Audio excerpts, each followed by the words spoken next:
السلام عليكم ورحمة الله وبركاته. معكم الدكتور مجدي عبد الرازق، استشاري أمراض معدية وجهاز هضمي وكبد.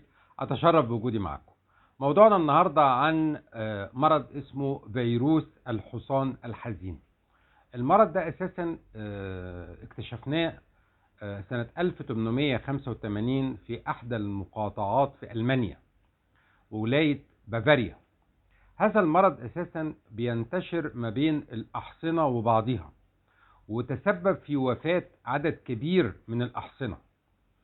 لكن المشكلة بتاعت هذا المرض انه بينتقل الى الانسان في حالات نادرة، والخطورة بتاعته ان الموضوع مش مقتصر فقط على الحصنة.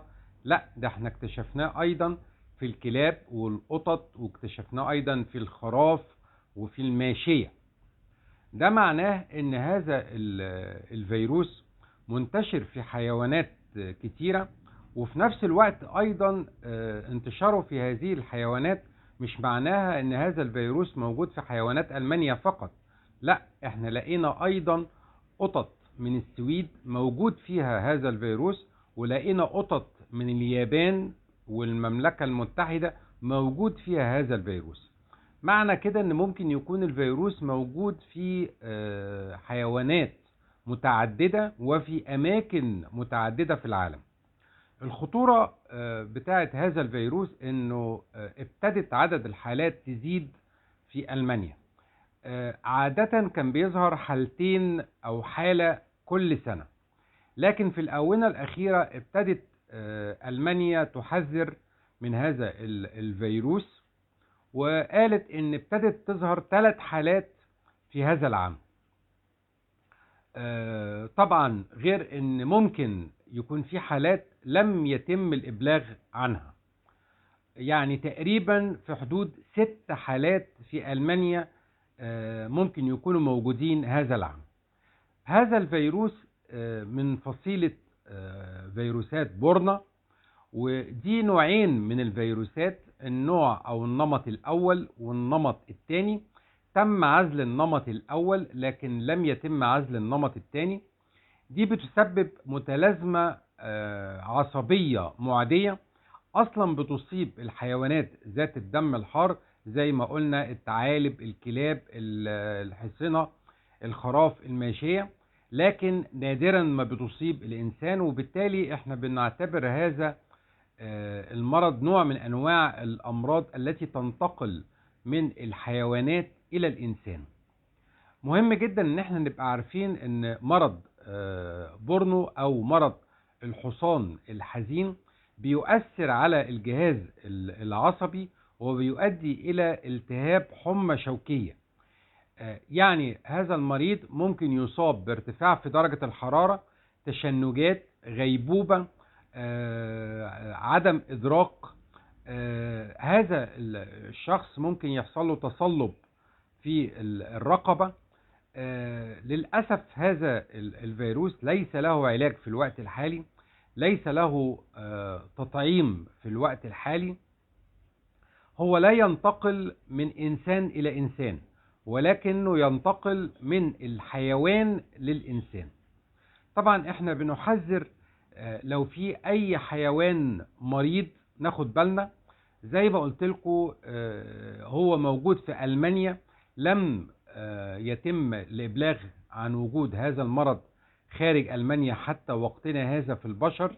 لكن زي ما قلت لكم تم اكتشاف حالات في القطط في اليابان وفي المملكة المتحدة وفي السويد، لكن حتى الآن لم يتم الإبلاغ عن حالات بشرية خارج ألمانيا. مهم جدا ان احنا نبقى عارفين ان هذا الفيروس قاتل، يعني نسبة الشفاء منه تكاد تكون منعدمة. وزي ما قلت لكم المرض خطير لانه بيؤثر على المخ والتهاب السحايا، ودي الأغشية اللي بتغطي المخ. أحب ألفت النظر ان هو بينتقل عن طريق الإفرازات الأنفية، وبيدخل الأنف وبيصيب العصب الشمي، وبينتقل عن طريق الأعصاب إلى المخ مباشرة، وبالتالي في سهولة شديدة في العدوى. نحب نلفت النظر ان الوقاية اهم بكتير من العلاج في مثل هذه الامراض الفيروسية. اهم حاجة ان احنا اساسا لو في حيوان مصاب لازم نتجنب التلامس معاه او القرب منه، وفي نفس الوقت بنحذر اخواتنا المربيين والاطباء البيطريين واي حد بيتعامل مع الحيوانات او الحصنة انه ياخد باله جدا جدا اثناء التعامل مع مثل هذه الحيوانات المصابة. لازم يكون لابس ملابس واقية، لازم يكون مستعد، لازم يكون غسيل الايدي باستمرار. مهم جدا ان احنا نبلغ عن اي حالة مشتبه فيها حتى يتم عمل الاجراءات الصحية المناسبة. برضك ناخد بالنا بالنسبة للحيوانات الاخرى زي القطط زي الكلاب، ممكن ما نعرفش اذا كانت دي مصابة ولا لا. لو لقينا كلب بيكح او بيعطس او مريض او كده، برضك ما نقربش منه قوي او ناخد حذرنا. زي ما قلت لكم المرض مش في الحصينة فقط لا غير، المرض مش موجود في ألمانيا فقط لا غير. لازم ناخد حذرنا على مستوى العالم، واحنا اتعلمنا من الامراض الفيروسية في كورونا ساعة لما كنا بنقول ان هذا المرض ده موجود في الصين وبعيد عننا قوي، انتشر على مستوى العالم كله. فايضا لازم نبقى واخدين بالنا ان اي فيروس ممكن ينتشر في اي وقت. كل المطلوب مننا الحذر، وان احنا نفهم كيفية انتقال المرض وطرق العدوى وايه هي طرق الوقاية من هذا المرض. بالنسبة لهذا الفيروس زي ما قلت لكم هو قاتل وبيصيب التهاب السحاية اللي هي مغطية للمخ. وزي ما قلنا لكم ان هو اساسا تم اكتشافه سنة 1885 في ولاية بافاريا. ايضا هذا المرض بيصيب ايضا الفئران والثعالب.